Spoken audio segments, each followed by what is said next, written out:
Maupo po tayong lahat, mga kaibigan.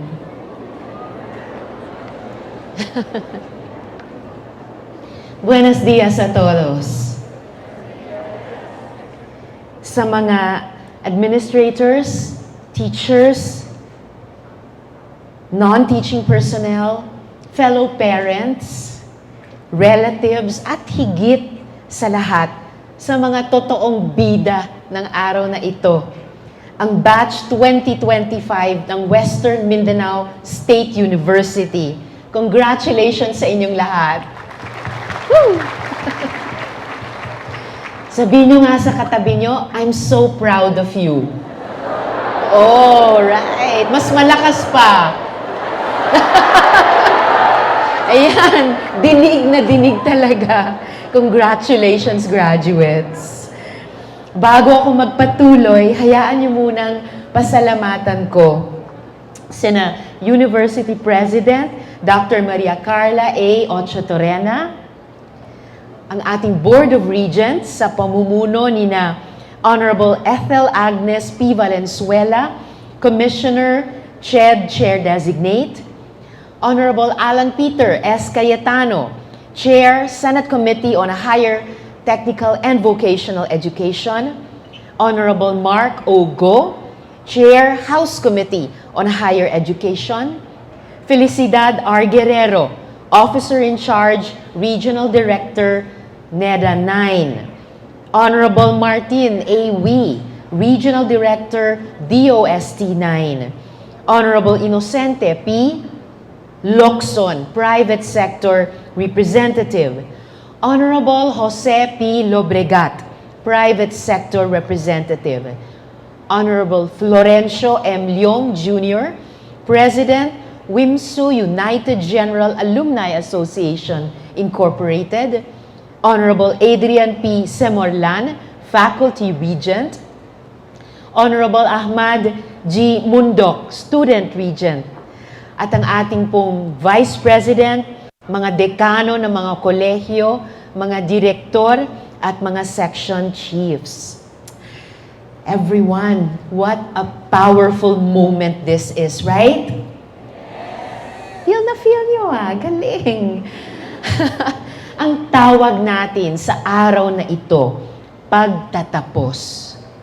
Kasi nga naman, nalampasan nyo ang mga hamon. You showed up. You push through. At ikaw ay sumakses. Step by step, tama?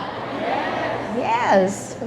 Pero, mga anak, we're not really celebrating an ending. Today is about what you are about to begin.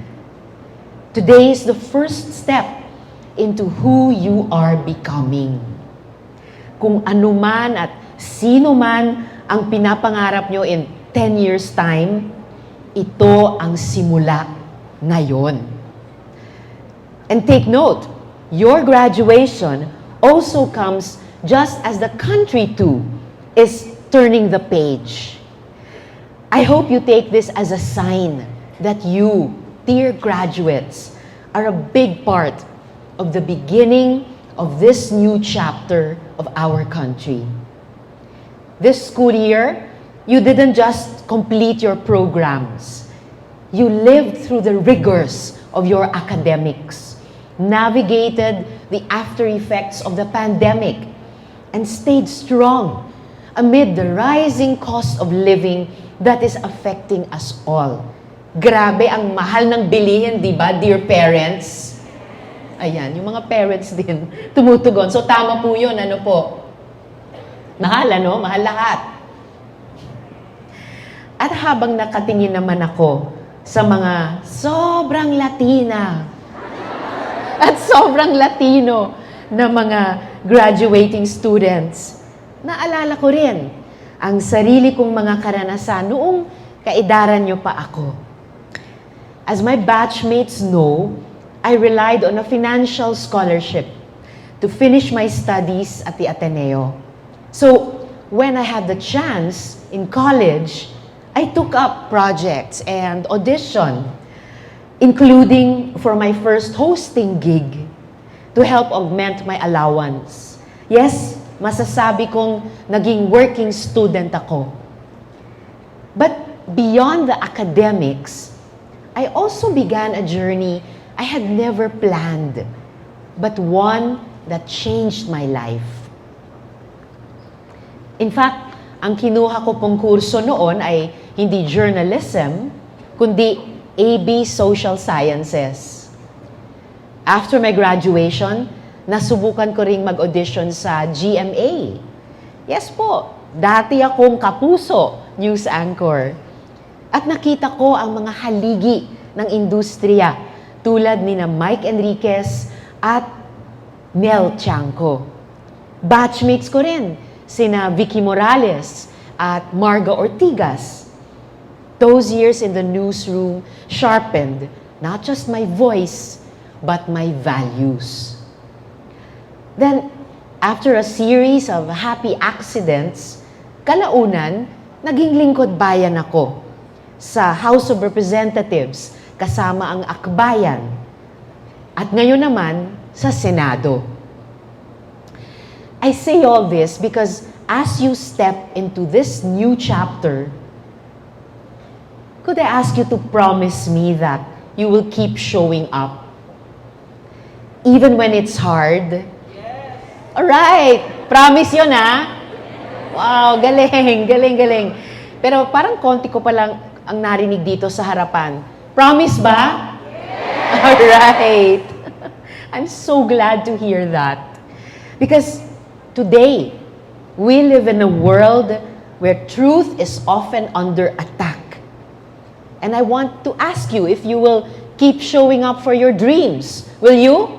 Yes. Will you keep showing up for your truth? Yes. Great.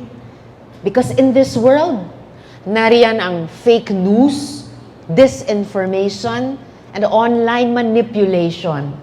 And so, more than ever, we need young people, you, to be wise, discerning, and brave. Ask the hard questions. Seek the truth, even when it's inconvenient. And speak for truth, even when it's unpopular. In the Senate, truth is what we fight for every day. Dahil sa katotohanan, naipasara natin ang mga pogo sa Pilipinas. Naipakulong ang pekeng Pilipinong si Guo Huaping. Maraming salamat. Ginawa po nating lahat yon ng sama-sama. Nananagot ngayon ang nagpakilalang anak ng Diyos na si Apollo Quiboloy. Maraming salamat. Kayo rin yan. At isa-isa na ring sinisingil ng panahon ang dumaraming opisyal ng gobyerno na inabuso ang ating mga batas.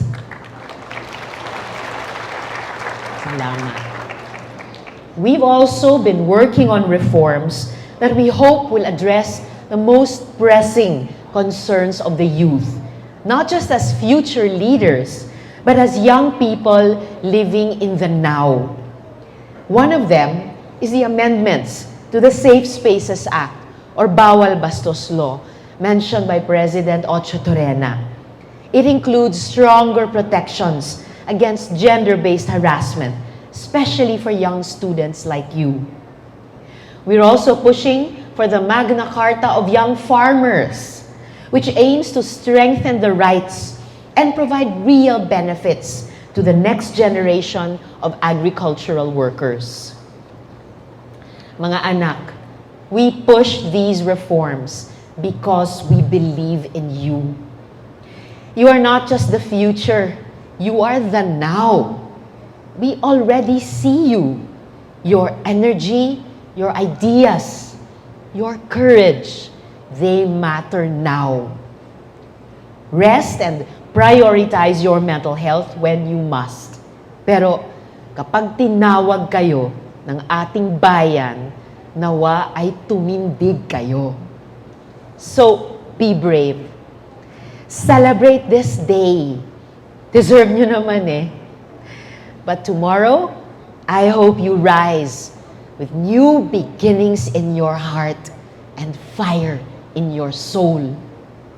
Your brilliance won't come just from academic awards, but from living with purpose. So, follow your bliss. And when you have affirmed who you are, mga anak, serve our people. In every corner of this country, believe me, someone needs you. Mabuhay ang Batch 2025. Mabuhay, viva ang mga bagong simula. Mabuhay ang kinabukasan ng ating bayan.